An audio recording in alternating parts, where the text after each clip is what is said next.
ఎవరికి కూడా జరగకూడదని నేను కోరుకుంటున్నానండి. నాకు న్యాయం చేయవలసిందిగా నేను అందరినీ కోరుకుంటున్నానండి. నేను లా స్టూడెంట్, లా ఫైనల్ ఇయర్ చదువుతున్నాను. గత 1.5 సంవత్సరం క్రితం మా అమ్మగారికి కడుపులో నొప్పి ఉండగా మా హాస్పిటల్కి తీసుకెళ్ళామండి. హాస్పిటల్ పేరు రేష్మా మల్టీ స్పెషాలిటీ హాస్పిటల్. ఆ హాస్పిటల్లో టి రమణయ్య అనే ఒక డాక్టరు మా అమ్మగారికి హెర్నియా ఉందని చెప్పారు. దాంతో ఆయన ట్రీట్మెంట్ స్టార్ట్ చేశారండి. కొన్ని రోజుల తర్వాత హెర్నియా ఆపరేషన్ చేయాలి అని చెప్పారు ఆయన. సరే ఆపరేషన్ చేస్తారు కదా అని చెప్పేసి ఆరోగ్యశ్రీ కింద రెయిన్బో హాస్పిటల్కి ఆయన రిఫర్ చేశారండి. రిఫర్ చేసిన తర్వాత స్కాన్ రిపోర్ట్స్ తీశారు. స్కాన్ రిపోర్ట్స్లో అమ్మకి క్యాన్సర్ కణాలు ఉన్నట్టు వచ్చింది. ఆయన ఆ విషయం మాకు చెప్పకుండా సర్జరీ చేసేసాడు. అమ్మ 2 నెలలు నరకయాతన అనుభవించి చనిపోయారండి. ఏదైతే ఆ స్కాన్ రిపోర్ట్స్ మాకు చూపించకుండా ఇట్లా ఈ విధంగా చేశాడో మాకు చాలా అన్యాయం జరిగింది. ఆ విషయము నేను అమ్మ చనిపోయిన తర్వాత ఆయన అడిగాను నేను, సార్ మా అమ్మగారు ఎందుకు చనిపోయారు? తర్వాత నేను స్కానింగ్ రిపోర్ట్స్ ఇంకోసారి తీపించడం జరిగింది. నాకు డౌట్ వచ్చి ఆయన టెన్షన్ పడుతూ వణుకుతూ మాట్లాడాడు. ఇంకోసారి స్కానింగ్ రిపోర్ట్స్ తీపిస్తే దాంట్లో స్కానింగ్లో అమ్మకి క్యాన్సర్ ఉన్నట్టు వచ్చింది. మేము అడిగాము, సార్ దీంట్లో క్యాన్సర్ ఉన్నట్టు ఉంది, మీరు ఎట్లా ఆపరేషన్ చేశారు? క్యాన్సర్ ఉంటే చేయకూడదంట కదా అని చెప్పేసి అడిగితే, లేదు మస్తాన్ ఆపరేషన్కి ముందు లేదు, ఉంటే నేను చేయను, ఇది సడన్గా ఎక్కడి నుంచి వచ్చిందో నాకు అర్థం కావట్లేదు అన్నారు.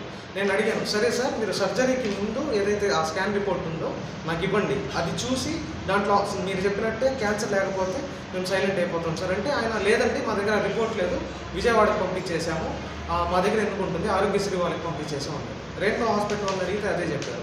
కానీ మాకు డౌట్ వచ్చి ఎక్కడైతే స్కాన్ రిపోర్ట్ తీశారో అక్కడికి వెళ్ళి ఆ స్కాన్ రిపోర్ట్ అనేది తీసుకొచ్చామండి. దాంట్లో చూస్తే సర్జరీకి ముందు క్యాన్సర్ ఉంది.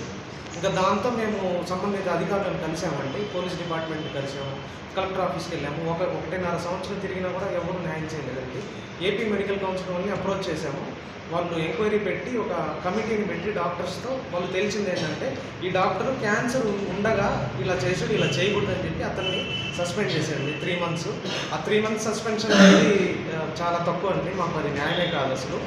ఎందుకంటే అంతకుముందు చాలామందిని ఇలానే చేస్తున్నారు. దానికి సంబంధించిన ప్రూఫ్స్ నా దగ్గర కూడా ఉన్నాయి. నేను ఆ స్టేట్మెంట్స్ కూడా తీసుకొని ఉన్నాను. ఉందండి. ఇది ఏపీ మెడికల్ కౌన్సిల్ యొక్క సస్పెన్షన్ ఆర్డర్స్ అండి. ఇది 3 months పిలిచి ఎంక్వైరీ జరిగింది. వాళ్ళు ఒక కమిటీ పెట్టుకొని ఆల్మోస్ట్ 1 year 2 months ఎంక్వైరీ చేశారు. చేసి కొన్ని ఇంకా చాలా డిపార్ట్మెంట్స్ ఉన్నాయండి, వాటన్నిటికి పంపించాము. వీళ్ళందరూ ఎంక్వైరీ చేసి ఫైనల్గా అక్కడిని సస్పెండ్ చేశారు. అది కూడా 3 months ఏనండి.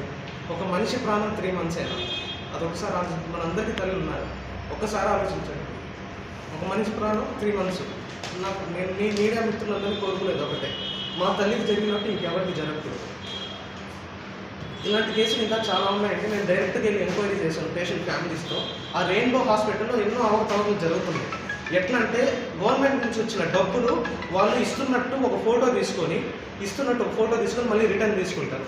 అదొక క్రైమ్. చాలా ఇష్యూస్ జరుగుతున్నాయండి.